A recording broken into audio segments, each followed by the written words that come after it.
Yo, what's cracking, J-Coders? I'm J-Coding. It's been a while, so let's get right into this. This video will be about basic object-oriented programming. So in object-oriented programming, you have a regular class where you store all of your methods and all of your variables, and then you have your driver class. Now, usually these two classes have something in common, so today we're going to be making two classes that have to do with students.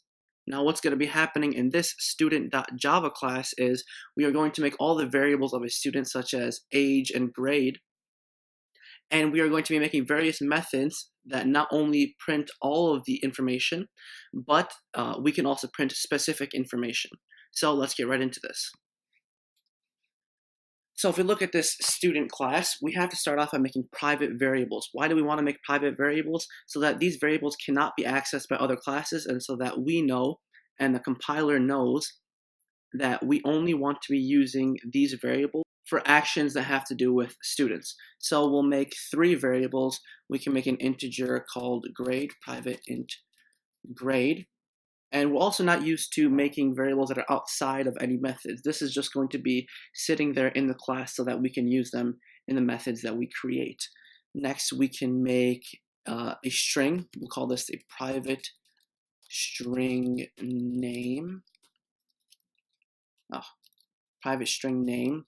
And last, we will make a school name. So private string school name. Cool. So now that we have our instance variables created, let's go right into the constructor. Now what a constructor does is it encompasses all the variables that you want to use so that when you make an object, a student object, it'll have all of the student information with it. So the way we do that is all we have to do is start off with making it public and then the name of the class. Anytime you have a method that just has the name of the class, it is known as a constructor. Now, if we look at our instance variables, we have one int and two strings. And the order that we want to print it out, we could do the string name. Now, you don't have to name these variables the same as your instance variables, but it just helps if you do. Then we can have, after the name, we can have the int grade and then the school name.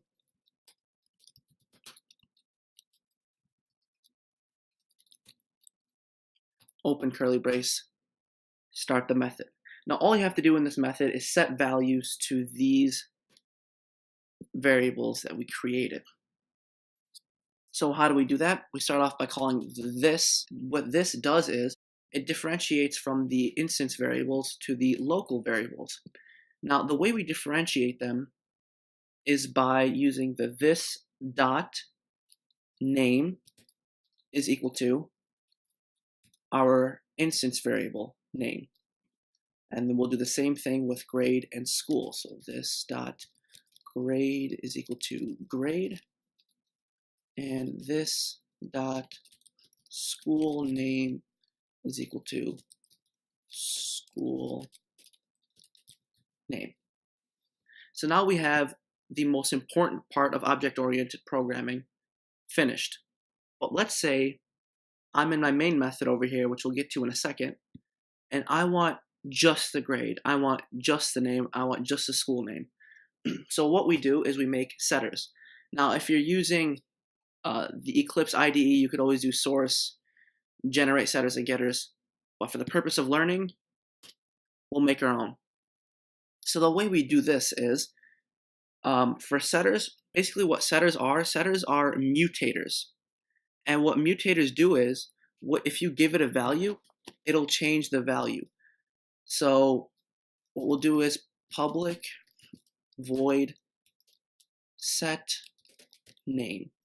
And then we'll get inside of here string name.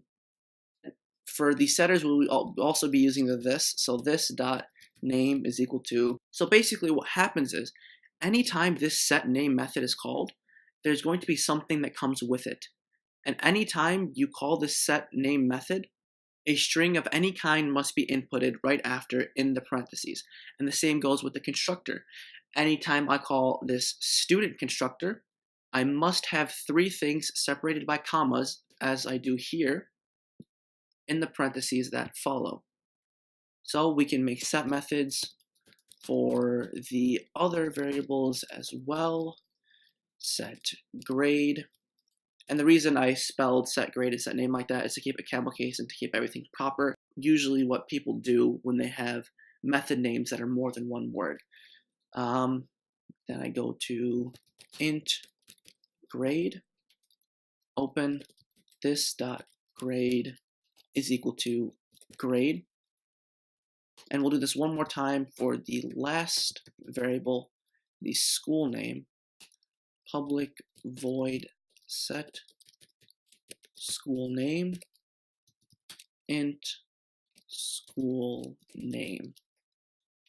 Open this dot school name is equal to school name.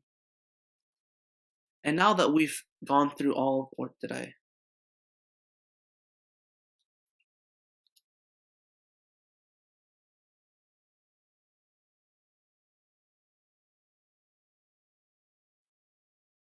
Oh, sorry.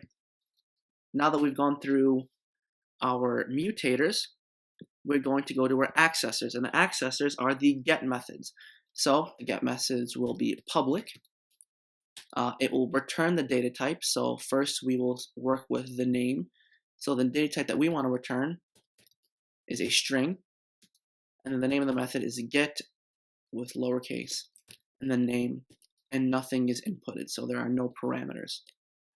Now this is actually very simple. All you need to do is return name. And it's about as simple as that. You can do this accessor with grade as well. Public int get grade, no parameters, open, return grade. And our last accessor is the school name.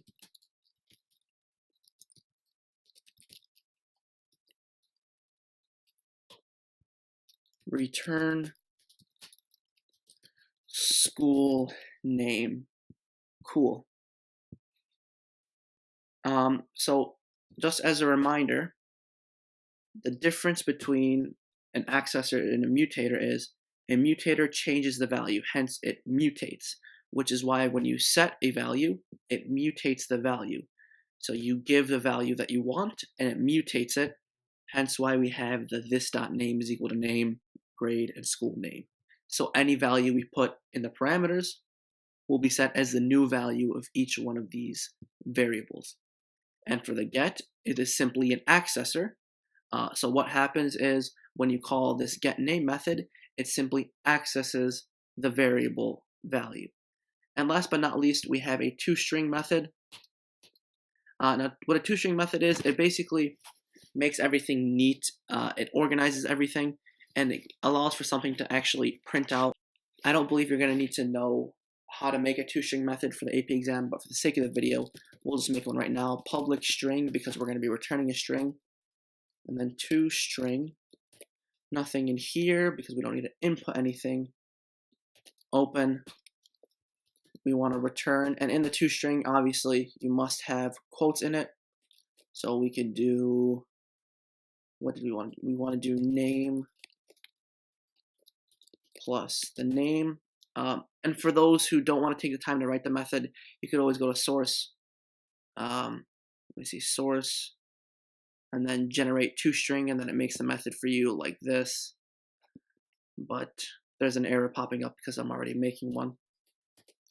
And then you print out the grade. And finally, you want to print out the school name.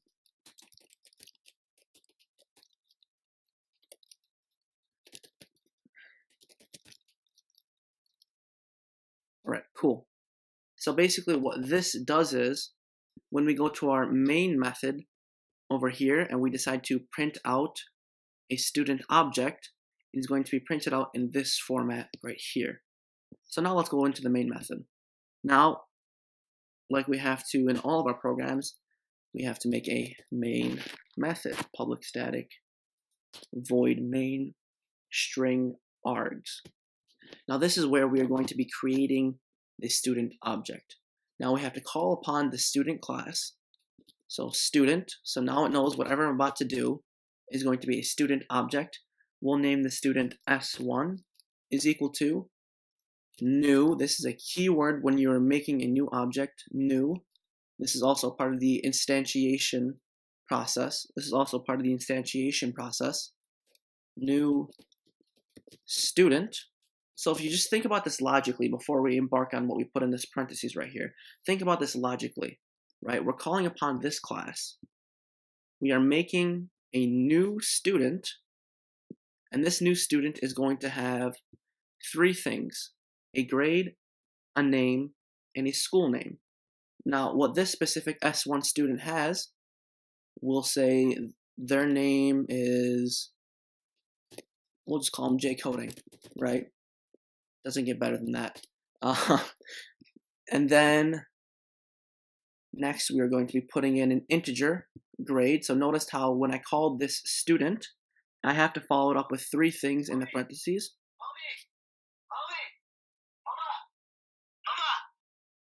Sorry, that's my mom. 1 second. I'll have to put her on hold. One second, guys. Hello, this is J Coding. What up, J Coding? How you doing? Nothing, just recording a video. I don't know if I'm gonna put this on YouTube. What? I'm recording in I'm pretty sure YouTube can hear this right now, so I might have to edit this out, so we'll see. All right. Sorry about that, J Coders. So where was I? I lost track of. Okay, yeah, we were over here. So now, as we know, because of our student constructor, we must have three things followed by commas. First, we've given the string name. Next, we will be giving an integer grade, so we'll put and school. You know what? Let's be fun. Let's put DGS. I doubt anyone from DGS is going to see it. If you do, shout me out in the comments. Anyway, and then we end this instantiation with a semicolon. Let's try out all of the methods that we created. Now, because we used a student object, let's work with the methods that we made in the student class. So let's use a mutator. All we have to do is s1 dot set, and before I even finish, it gives me three options: grade, name, and school name. So if we click set grade, it asks for an integer grade. Let's move it to 10. And then we can print it out just to show you how this works. S1. Let me just fix the orientation. Now, as you see, when I set the grade, it changed the grade from 11 to 10. And just to show you guys how the exact process worked, I'll do a print statement before and after the mutator. And we can do just print out S1. And notice the formatting of this is exactly what we put in our toString over here. So to show you the process, this line right here was before we used the mutator, and this line right here was after we used the mutator. We can also use this for others as well. So if we do s1.setName, and obviously there's going to be an error because we need a string instead of an integer.